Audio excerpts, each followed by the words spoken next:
இவன் யார் சார்? வயசு ஒருமையில ஒருமையில இவருடைய கேட்டகரி இந்த நாட்டுக்கு என்ன பண்ணாரு?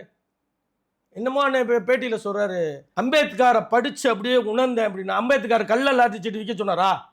ஒரு வறுமையில் உள்ளவர் ஒரு தவறான தொழில் பண்ணி பொருளாதாரத்தில் உச்சமடைஞ்சவரை திட்டமிட்டு கல்யாணம் பண்ணி அதில் வரல பொருளாதாரத்தில் நீ அரசியல் பேசுனீங்கன்னா நாங்கள் எந்த விதமான எதிர்பார்ப்பு இல்லாமல் தலைவர்னு தொடர்ந்து அவர் பின்னாடி போடுற நாங்க எதுக்காக யாருக்காக பயப்படணும்? இல்ல, உங்க தலைவர் அவர் தப்பா பேசல சார். அவர் திமுகவுல இருந்து உடனோடு பணியாற்றிய காலத்துல ஓடிட்டேன்னு சொன்னதை நீங்க தப்பானா எப்படி நினைக்கிறீங்க? இல்ல, நான் சொல்லிடுறேன் முழுசா. அவர் திமுகவுல அப்ப உடன் பணியாற்றியவர், உடனே இருந்தவராங்க, மேல்மட்டத்துல இருந்த ஒருத்தர் ஆதவர்ஜுனா.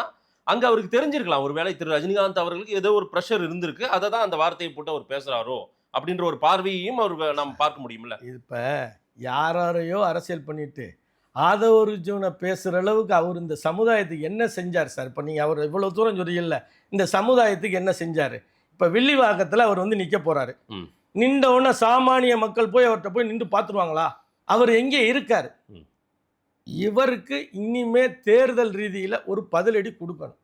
ஒவ்வொரு ரஜினி ரசிகன் குடும்பத்தோட விஜய் சம்பந்தப்பட்ட கட்சிகளுக்கு வாக்களிக்க மாட்டோம்.